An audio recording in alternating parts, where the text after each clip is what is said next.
I think we're gonna do the book review now. Yes, I think so. Yeah, I think, yeah.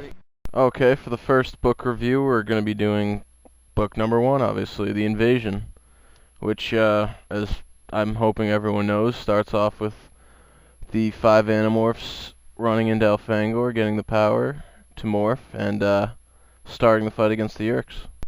Yeah. After learning about the Yeerks, of course. And it's a pretty awesome book. It is.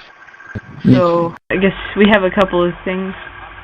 I've just opened up my my Anabase, which I downloaded from the Scholastic Which is website. a quite cool thing, by the way. Animorphs #1. It's a really good thing to have if you're a fan.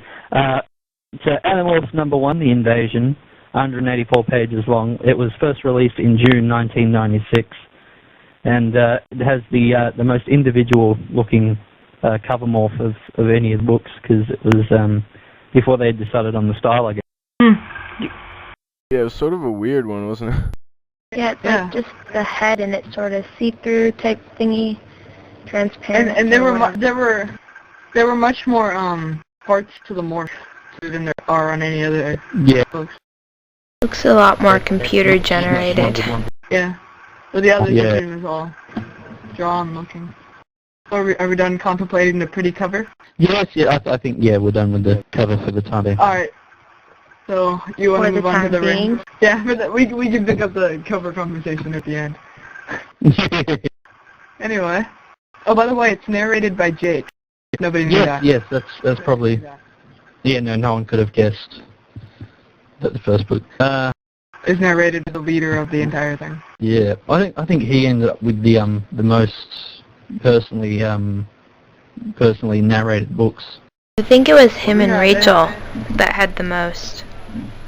Because he narrated the second last book, and then everyone narrated in the last one. But the last book was actually supposed to be really a Rachel book, but they had it, because of the... I think Jake definitely had some of the key books, but I don't know if he had some of the most emotional. I'd say maybe Marco would just... No. Yeah, Marco had some of the more emotional ones. And Cassie, obviously, but that was...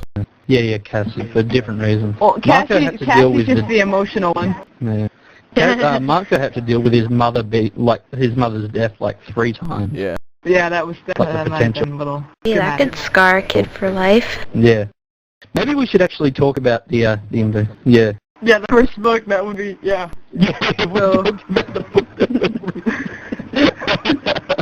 Okay, Alamist, Okay. Alright, what aspect should we talk about first? tell us what to do, Wise Froggy. Morphing ability, pros and cons.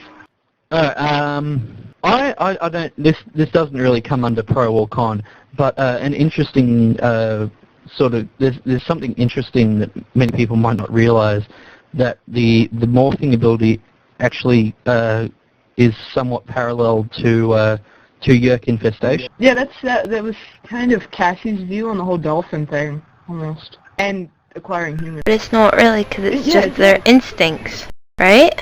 Yeah, but at the same time, they're bringing that creature into existence, and then they're telling it what to do. You know, they're controlling it like what a Yeerk would control a Hawk-Bajir or attack. Well, it's not really creating a new creature. Yeah, but it's turning yourself into that creature. Yeah, it's still there, and it can still perform things by itself. But the fact that the creature's mind is there, and they're controlling it, that's just me. It kind of goes to both sides. Well, I think at the end of the full series, it shows that there's a relationship, because the Yeerks are given the power to morph and turn into Nothlets, because that's a different way of controlling a new body that's a more moral way. Yeah. But they're still controlling the body that's turning into a different body. So, anyway, the pros and cons of morphing. Well, yeah, pro obviously is that they can track and keep their identity secret and fight the Yeerks. And I guess the con would be that it's kind of gross in a way. And the 2-hour limit, as they show at the end of the book. Yeah, that's a big one. The morphing clothes, as they show. The instincts can kind of go both ways. Yeah, they often find the instincts are hard to control. Yeah, the instincts sometimes worked against them. They got lost in it, but mostly it was helping them use the morph instead of just not really know what to do with it, you know? Yeah, like in the bird morph. Like with flying, they would have never been able to figure that out. They're always like, let the bird fly. Yeah. All right, well let's move on to the next point. Cassie's ability to get them morphs fairly easily. It's actually very convenient. That's something I was. This came up for me not too long ago. It is very coincidental that they have got the rehabilitation center and the. Do you think the Elemist had a hand in that? But it said that he picked her because she was in thing I can't pronounce. She's the anomaly. In Megamorphs 4. Yeah. I'm thinking more along the lines of like the Elemist saw that there was going to be a need for them to be able to get to the animals fairly easily to use the morphs. Because he doesn't directly interfere, he would have like slowly nudged things and made it so that Cassie's parents would meet. All the parents would meet each other and have the kids, and that they would meet. They would both become vets and work in those places. I'm sure everything started like when the Elements basically created the Andalites, probably, or something. I don't know. All got to be connected somehow.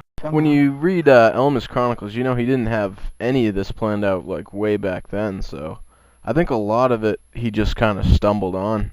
Some of it could just be chance. Well, the Animorphs just seemed completely planned, I guess. They were. Well, weren't Jake and Rachel just random? Yeah, he definitely assembled them some way. He definitely picked Jake and Rachel specifically. For their leadership ability. No, Jake and Rachel were the ones he picked the least. No, I think Jake was important. Rachel especially. a unlucky chance that he says in the last one, or lucky chance. Yeah, but I mean, it was actually Jake wasn't as the four main were the Elfangor's son, Visor 1's son, the Anomaly, and then Axe, and then Jake was still be the leader. But Jake's the brother of a high-ranking controller, which gives them access always to the sharing and the Yerks. Half of the things they find out about are because of Tom. And then later Eric, which kind of provides us with a segue into the sharing. Yeah, for the sharing and about Tom, yeah. Oh, yeah, those two right there. That's what really brought the group together in that first book, is Jake finding out Tom was a controller. And they all decided to go down to the Yerk pool basically because of Tom.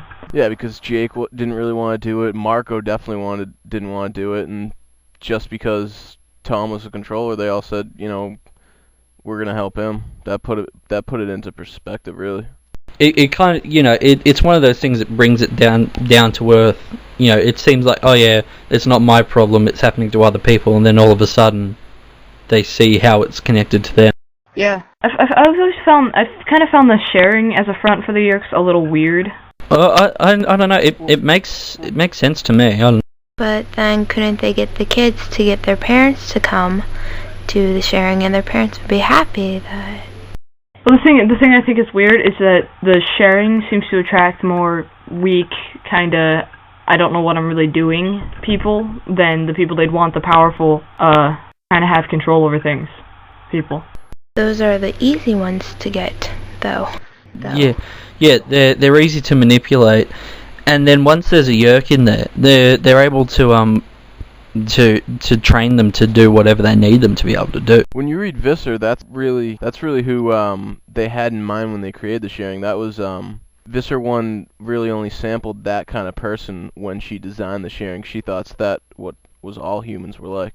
Oh yeah, I forgot about Visor. Alright. I forgot all about that book, and that was actually one of my favorite ones.